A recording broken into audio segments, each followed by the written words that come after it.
Welcome back to Real Life. We're still here with Joseph Castillo, also known as Joe Green. And before the break, we were talking about the Joe Green Project, which is very inspiring.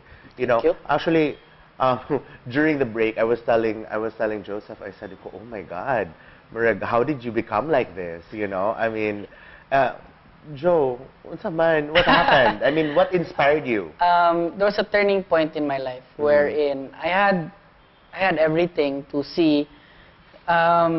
Everything was given, everything was there, but there was a point in my life wherein I said I can do better. So I found this technology wherein I can share to people. For the information of everyone, I do not ask for a payment. Of course. Yeah. I teach this for free. The technology I share is for everyone. But there is one big requirement for me. If you want it for your own consumption, I will never teach it to you. So, like a story that I've been telling everyone, when I went out on a news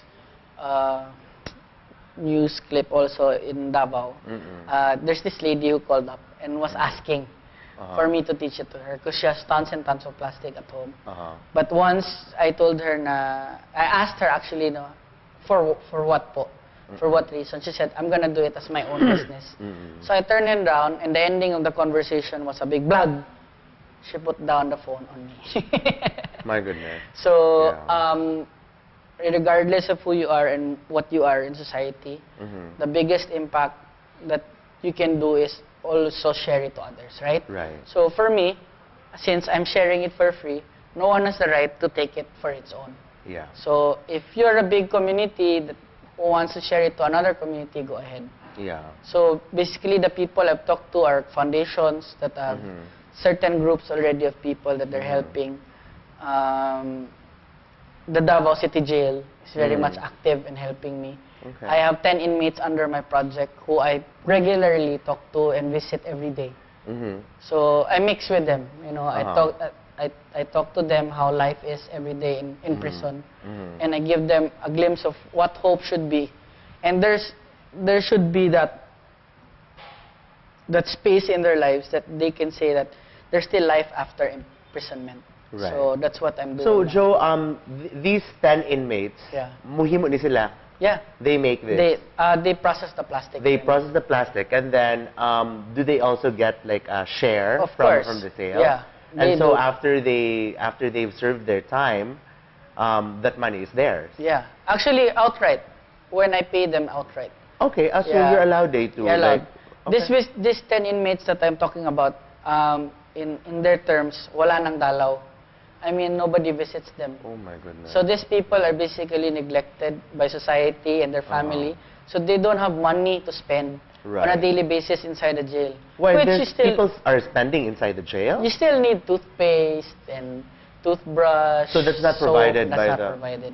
Oh my goodness. Only oh my God. food. Am I even Filipino? I don't even know this. I'm so sorry. My goodness, really? Yeah. So that's what I do in Davao. And there's a certain group that I share this to also. It's in Masantol, Pampanga. The area is called Coastal, East Coastal. That's a east side of Masantol, Pampanga we're in. It's literally isolated. Okay. Yeah, after all the big typhoons that happened in Luzon and the floods, the roads got washed away. Right. So to get there, you need to take, there are 2 ways. Actually, there are 3 ways. Take a bus going to Pampanga, and a jeepney, and a tricycle, and a boat ride. Wow. So easy. Yeah, so easy. Oh so my God. The other one is a bus ride and 2-hour tricycle ride.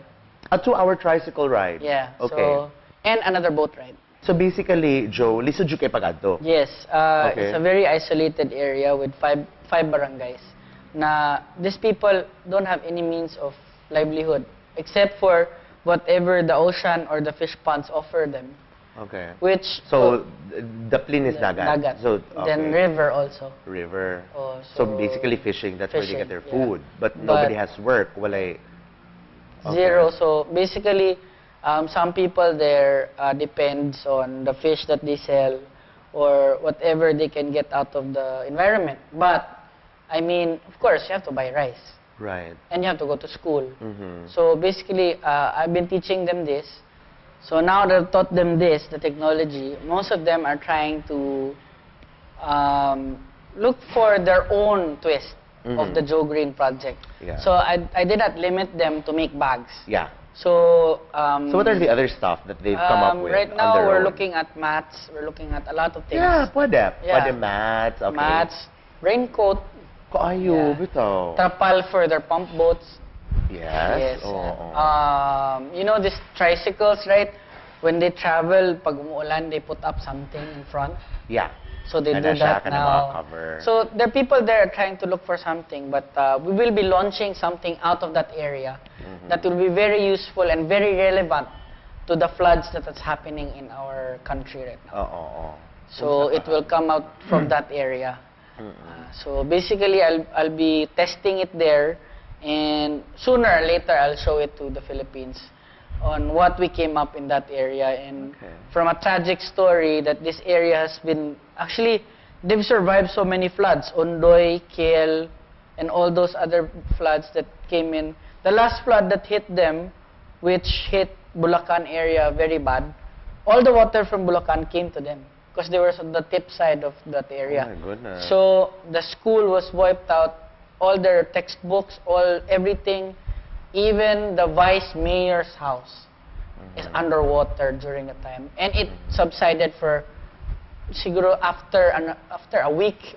So as in all their stuff are gone, and when we first came there, we gave them books, we gave them school supplies. Now we're in the stage of rebuilding that area. So from tragedy, something great will come out of that area, and we're in the process of really making it happen, to make it happen soon. Oh my God, so grabe. That's just so amazing. So the story of, and the name of the school that I visited was Tariq Sulaiman National High School. Maybe in another interview, I will tell you the story about that school, which is very amazing. The story of that school really reflects the great heroism and bayanihan spirit of the Filipino people. Wow. Yeah.